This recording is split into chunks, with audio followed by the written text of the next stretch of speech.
Амансыздар ма оқырмандар, арнама қош келдіңіз. Арнама тіркеліп, лүпіл басқан әрбір жанға алғысым шексіз. Сіздерден қолдау күтемін. Шаңырақтарыңыз берекелі болсын. Жыланды 1000 жыл балмен бақсаң да бәрібір уын шашады. Алғысы жоқ адамға қанша қолыңды соссаң да рахметі жоқ. Көп айтса көнді, жұрт айтса болды. Әдеті надан адамның. Кешірілмейтін істер бар, ұмытылмайтын сөздер бар, жақындарының бәрі жатқа айналатын кездер бар. Адам біреуге риза болса, кемшілігін көрмейді, ал біреуге ренжісе, жақсылығын көрмейді. Бұл қазақта жігіттер бар нарқасқа, жарқылдаған алмас па, дейсің-ау, дейсің сен оны, айырып кетсе жол басқа, орны тіпті толмас та, тулатар тек от денені. Қарапайым өсиеттер. Бай болғың келе ме, бөлісе біл. Батыл болғың келе ме, жаратушыңа сен. Шынайы болғың келе ме, қателіктеріңді мойында. Ниетті дұрыстағың келе ме, өзіңе қалағаныңды өзгеге тіле. Жомарт болғың келе ме, мұқтаж жандарға көмектес. Мейірімді болғың келе ме, мінезіңді көркемде. Табысты адам болғың келе ме, харамға жолама. Кемшілігіңді жасырғың келе ме, өзгенің кемшілігін терме. Алла тағаланың сүйікті қолы болғың келе ме, оны үнемі еске ал. Ердің атын не аты шығарады, не қатыны шығарады. Миға қарағанда асқазан ақылды дер едім. Себебі асқазан ұнамаған тамағын құсып шығарып тастай алады. Ал ми барлық қоқысты қабылдай береді. Ынсап болмаған көңілде адамгершілік болмайды. Жалғанды қаптаған ниетте ақиқат болмайды. Күмән басқан қиялда тыныштық болмайды. Қате басқан қадамда дұрыс іс болмайды. Өмірдегі ең керемет нәрсе сенің бүкіл кемшілігіңді, қателігіңді, әлсіздігіңді біле тұра, сен туралы тек жақсы ойлайтын адамның болғаны шығар. Есіңізде болсын, ешқашан кедеймін деп айтпа, саған ешкім ақша бермейді. Шаршадым деме, ешкім саған көмектесіп қол ұшын бермейді. Тіпті жылаушы болма, өйткені ешкім сені елемейді. Жеңілуші болма, өйткені ешкім сенің жеңуіңді қаламайды. Бұл өмірді жақсы деп мақтауға да, жаман деп даттауға да болмайды екен.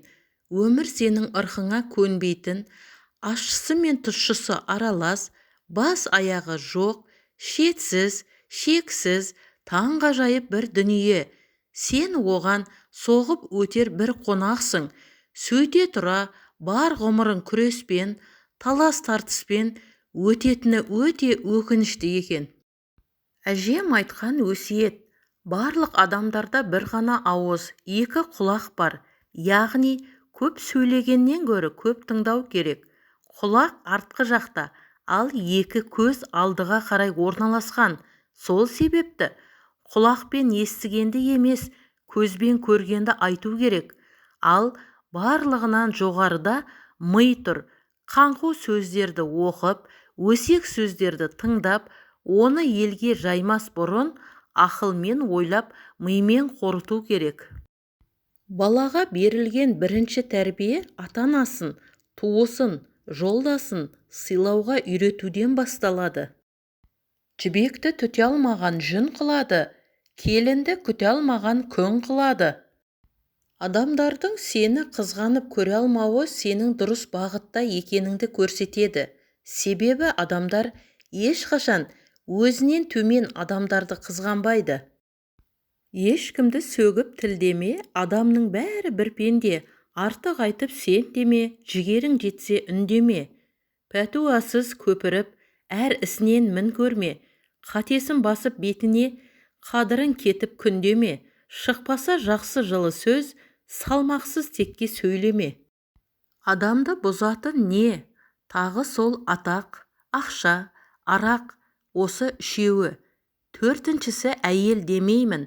Алғашқы үшеуінің буына бөртіп, әйелдерді біз еркектер бұзамыз. Адамдар бар, жасар түрлі айласын, ойлап қалған өз басының пайдасын, шаруасы бітсе оған бәрі бір, сен кімсің, не істеп жүрсің, қайдасың? Адамдар бар, шын досыңдай жүретін, себебі ол ақшаң барын білетін, қиындыққа қалсаң бір сәт кезігіп, жан жолдасың, қас жауың боп күлетін. Екі жүзді пышақтан сақтанба, екі жүзді адамнан сақтан. Темір сырын отта танытады, адам сырын жоқта танытады. Құт пен береке, ырыс пен ынтымақ, байлық пен бақыт үйдегі үш жерде жасырылған екен. Бірінші, босағада, екіншісі, ыдыста, үшіншісі, пейілде. Босағамыздан бақ, ыдысымыздан ас арылмасын, қашанда пейілімізді кең етейік, сонда кем болмайтынымыз анық.